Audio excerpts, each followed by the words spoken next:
So anyway, I didn't even know this was gonna turn to a testimony story, but hey, here we are. But anyway, so fast forward to okay. Hi guys, my name is Chelsea, and I'm here to just kind of just help all of us um, with dating, serving God, making sure that um, how we're interacting with the opposite sex, men and women, that is godly, that is showing, God's character. And so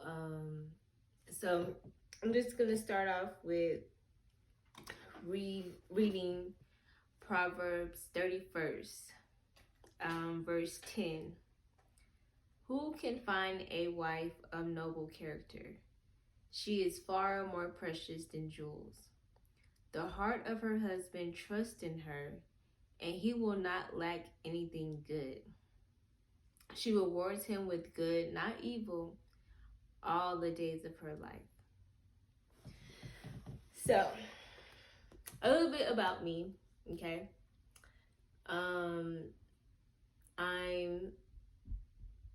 I'm 32 years old. I'm in my single season right now, and I have two wonderful boys. Okay, so obviously, I'm not married yet. So obviously, there was a point in my life to where I knew better, but I didn't really care.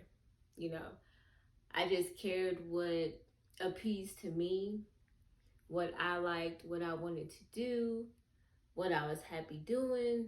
But really inside, I wasn't really happy. You know, I was really searching for something. You know, and so of course, I went years and years and years. Relationship after relationship, relationship after relationship. Um, you know, being, in sexual immorality, drinking, partying, smoking, all the things, um, until one day, I just, lost everything that was materialistic to me, a job, car, apartment, um, really just like struggling, really, really struggling. But at the same time, like God was still there. Like He was still providing me. He like I couldn't even tell you how the light stayed on. I couldn't even tell you bills was racking up, but it's like I don't even know, like as I'm looking back and reflecting, I don't even know like how that just stayed. Kids was getting to school, every day. We was eating. So I mean, it's just amazing, that even through your mess ups, God is still there. God is still, helping you, Um, and especially when He knows that you have a good heart, and He knows you're just lost, you're just trying to find your way. So yeah, so anyway, I didn't even know this was gonna turn to a testimony story, but hey, here we are. But anyway, so fast forward to me getting connected to church. I was just I was staying with my mom, and I just randomly got an email, asking to serve. I've never served at a church before, like ever in my life.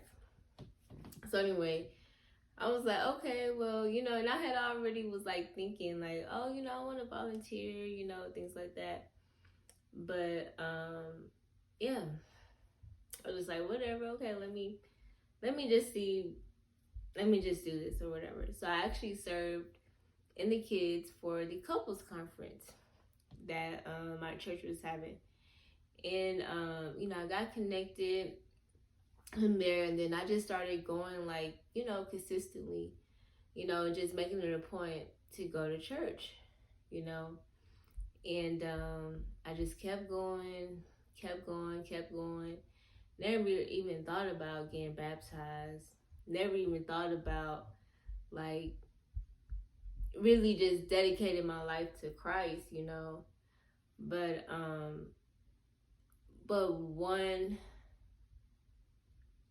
one thing really did push me to dedicate my life to Christ. So if we're gonna be real, let's be real. Um, so my first lady, like I went to Bible study that week, and she was preaching about like having a sober mind and all of this stuff like this, and I'm like, okay, yes, I'm good, I'm good. And the crazy part is that the devil knows when, like, because the devil sees already in the spiritual realm what God is doing and preparing in your life. So he's gonna throw those daggers, like daggers, And that's why you really have to be, in your word, prayed up. Because at that time, like, I wasn't really praying. Like, I was just, okay, I'm going to church, I'm going to Bible study, so I'm good. Like, I'm checking off lists, not really fully understanding. Like, hey, you about to get attacked, because you trying to leave a life that the devil was okay with, and live a life for God. So yeah, you about to get attacked. So anyway, so my job, we had this like, like a work event. And it's free drinks, free food, and I'm up here just, having a couple of drinks, 1, 2, 3, just having a good old time, And then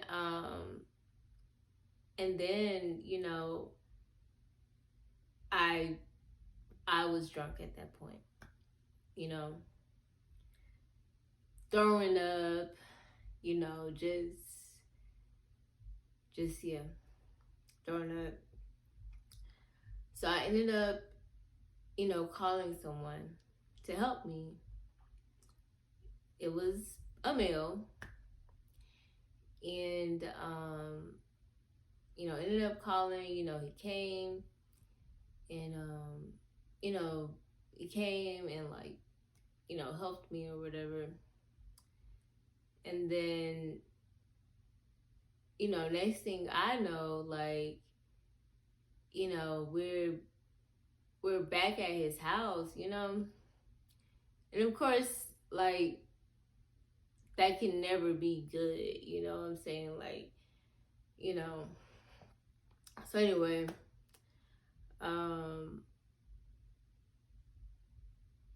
ended up, falling back into, sexual immorality. And that was my breaking moment. Like, that was the moment where I was like, okay, I can't do this anymore. Like, I'm breaking my own heart at this point. Like, nobody is breaking my heart but me. Like, I have to hold my own self accountable at this point, because I'm putting myself in situations. I'm actually putting myself in situations, for my heart to be broken, and God definitely, allowed that to happen to really wake me up, and really let me know, like, okay, Chelsea, like, I have something so much bigger for you, like, and you're wasting the life that I've given you for what? Like, for what? Like, what are you gaining from this? What are you gaining from getting drunk? What are you gaining from having sex? What are you, what are you gaining trying to live like other people? Like, live like who I called you to be. So I was like really sad. I just felt like so convicted, like it was so wrong, like wow, like that was so wrong for me to do that, and so that's when I really like just like, okay, God, I can't do it. Like, I don't want to do this no more. I don't want to feel like this anymore, and so still I'm going to church. I'm learning how to pray. I'm journaling now, ended up getting baptized. And the crazy part is that the original date I was supposed to get baptized, like, I caught COVID. And the reason I caught COVID is because I was smoking. Yep, I was smoking. So I ended up catching COVID, and that really woke me up too, because it's like, okay, you had a baptism date, but now you can't do the baptism date because you caught COVID. So, okay, cool. So then, I was like, at that point, I was kind of like, dang, I'm probably not gonna get baptized, but this is how gracious God is. Like they just ended up emailing me like, hey, are you still, have you had a negative test? And by that time I had a negative test, but they reached out to me like, so I was like, okay, God, yeah, this is exactly what I need to be doing.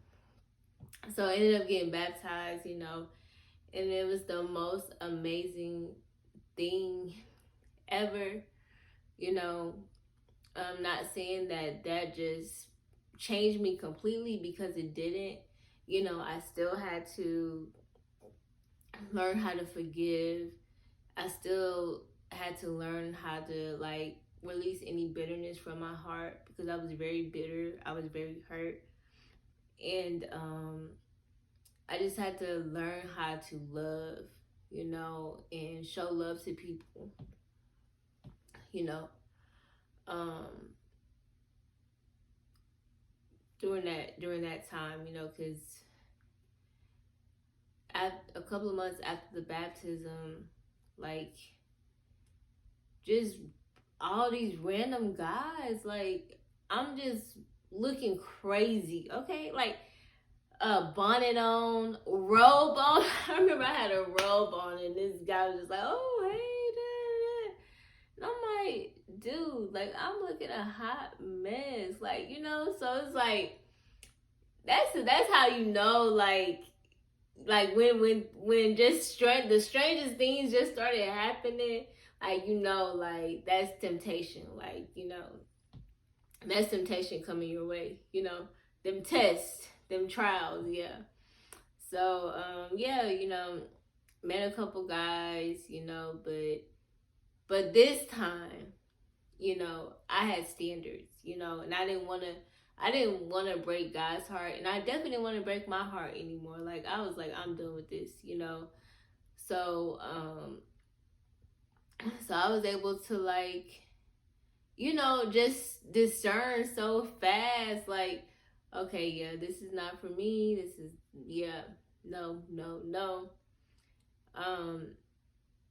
Then, life really happened. And my younger brother passed away. And I really, really, really, really, really did not understand, what life was about. Because I'm like, I'm the oldest child, And I'm, me as the oldest, I'm just picturing, all of us just on our rocking chairs, just on the porch of one of our houses, and we're just watching our grandkids or whatever, just talking about childhood stuff. Like, I would have never imagined that my brother would leave this earth at like 27. And I didn't know how to live. Like, I literally did not know how to live, because I'm just like, okay, am I supposed to be here? Like, I'm the oldest. Like, I'm supposed to be gone before him. Like, yeah. So, and then also, it was just tough to just, see my family so broken, but at the same time, like, me going through all those trials, like, months before, God really prepared me to be stronger in my faith, so that way I could be strong for my family, and I could encourage them, even when I needed the encouragement. Like, I can encourage them, because I knew how to get that strength back. I knew how to pray now. I knew how to read my Bible. I knew how to talk to God now. So it's like, I was getting fed, I was, so, so yeah, that was a very, very, very, very, very, very, very, one of the toughest things I've ever had to go through. It's still hard, like, it's still hard. I think it will always be hard. It's just that I just know, like, who my brother was. He was a very, very loving person. He was a very, like, motivator, encourager. Like, it's like he always knew what to say, like, to make you just feel a little bit better about yourself. Like, okay, I got this, And I really looked up to him, even though he was like my little brother. I really looked up to him as an older brother, And he was just very special, because he was my first little brother. I had a little sister first, and then we had a little brother, and me and him used to pick on my sister a lot. Like, I don't know why we used to, like, gang up on her, but it's because she was the most sensitive one out of all of us. So that's why it was so easy to pick on her. But yeah, I do miss my brother dearly, like, dearly, dearly. Sometimes I can't really believe that, this is the life that I'm living without him. But, I know for sure he's in heaven, I know for sure, and, I feel like every time I see a butterfly, like, I don't know, I just feel like, I just feel him,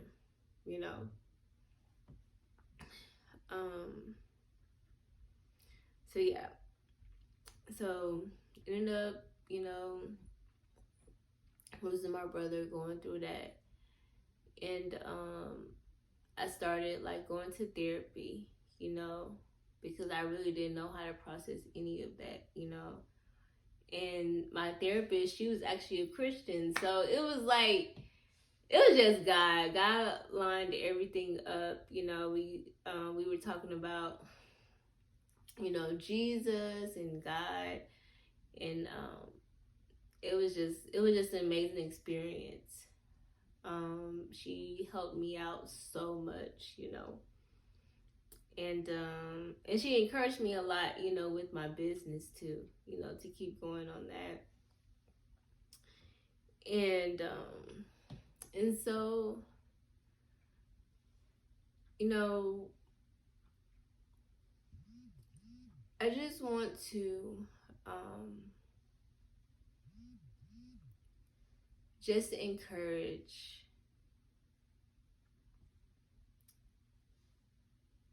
a mom, a sister, you know, a woman, auntie, niece. I think I'm talking to the women right now. But I just want to encourage y'all ladies to make sure you understand who God is. Because when you understand who God is, you can understand who you are. We cannot fully understand why God created us to be women if we can't understand the Creator, or because we're not going to fully understand the Creator, but if we get to know His character, get to know who He is, then we can understand why He made us, you know? Like, we are valuable. We are like more precious than rubies, than jewels, like more precious than money. Like that's how God sees us as women. Like, can you just picture yourself like having $1 million right next to you, and you way more valuable than $1 million in this culture? Because you know, $1 million people go crazy. But just know that you better than that $1 million, girl. Like, stop. Like, because I've been in this world, okay? I've been in this world. I done did it. You know what I'm saying? And to be where I am right now with God is way better. I promise you. I promise you. I promise you. I promise you. I promise you. It's so much better being with God than being in the world, being like everybody else. I don't want to be like everybody else. No. I want people to see me and be like, oh yeah, I know I can't play with her. I know she's protected by God. I know she's following Christ. I want to exude the fruits of the Spirit. Kindness, gentleness, self-righteousness. Don't hold me to it because I don't know all of them. But like patience, you know.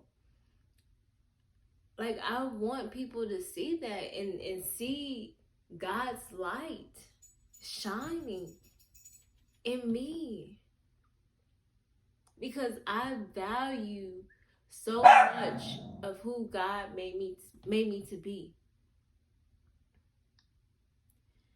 And I just want that for every woman. Like, just for her to not settle. You don't have to settle for some pennies. Or like the old school people say, wooden nickels.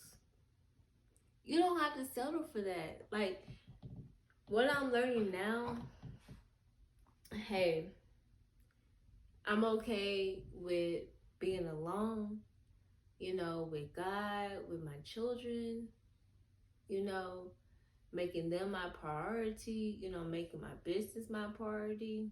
And by the way, heart pressure, get your sweatshirts, they're on sale at flourishingdesigns.com. Okay. But back to what I'm saying is that, you know, women, like, please take care of yourselves, you know. Like, if a man is okay with getting in the bed with you sleeping with you without trying to marry you, do you think he really values you? That's really a question. Because I feel like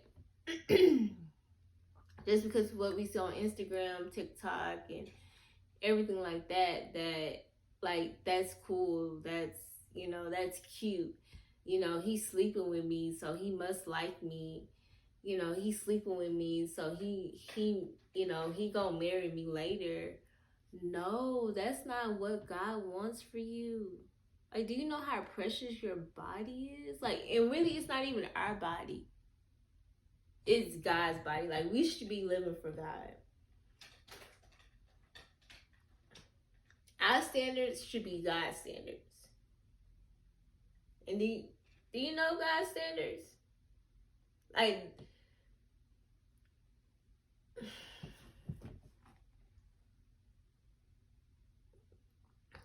Like,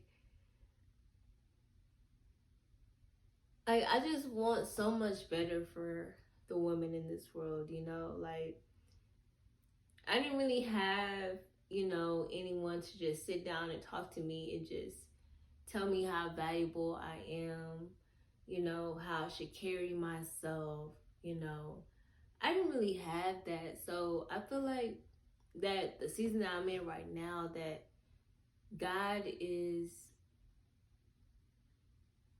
pruning me to be able to be an example that you can fall, but he can lift you back up. And I don't care if yesterday you was out buck wild, and then the next day God said, okay, it's time to sit down. It's time to do what I called you to do. Like, you are made new. You are reborn again. You don't have to be stuck in the old you just because you did this back in the day or whatever case may be. Doesn't mean that you have to do it now. Doesn't mean that you have to continue. Like, you can do it. Like,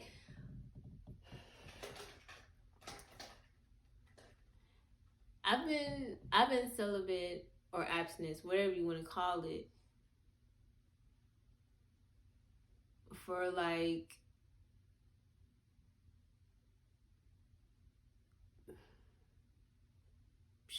probably 2.5 years now. I don't miss nothing. It's not worth it. Like, it's not worth it. Because when you are having sex with people, y'all are becoming one. So their demons that they have, their backgrounds, your demons, your background, just all mixed up together. And yes, like, even without doing that, yes, I have times where, I might be sad or, going through things or whatever case may be. But guess what? I can find God in those moments. I can talk to God. I can run to God. I can ask God, oh God, what's going on? Like, help me. I'm not afraid to ask God for help. Like, God is our Father. He loves us so much. He loves us so much. Just look at your story. Like, just look back on a couple of months. I'm sure you have a story where you like, oh man, I don't even know how I got out of that. But that was God. So I know this is like so long, so long. I didn't mean it to be long, but hey, it is what it is. I just want to encourage y'all. encourage our ladies, because we need it. We need godly women in this world. We need it so bad. We need it so bad for a lot of women to have high standards. We need it. We need it. God needs it for his kingdom. We're supposed to help people.